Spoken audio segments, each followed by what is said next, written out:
सावकाश.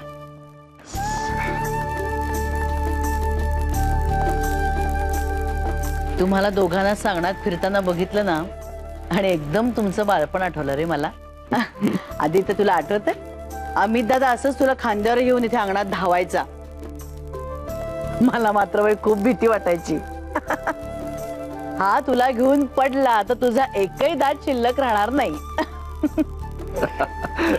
पण माई मी याला कधीच पडू दिलं नाही. हो रे बाळा, खरंय. लहानपणी नाही आणि आता मोठेपणीही नाही. खूप सांभाळतोस रे त्याला तू. अरे कालच मी आणि नाना बोलत होतो. विशेष काही नाही का माई, तुमची शिकवण आहे. पण खरंच माई, आपलं घर खरंच खूप वेगळं आहे. आजूबाजूला बघतो ना आम्ही, आपल्यासारखं नसतं का. हेवे दावे, फुसफुस, अडी. आपल्याकडे याच्यातलं काहीच नाही. सगळं कसं अगदी आरशासारखं लख्ख. नानांनी मला नेहमीच बरोबरीने वागवलं रे. माझ्यावर नवरेशाही कधीच गाजवली नाही.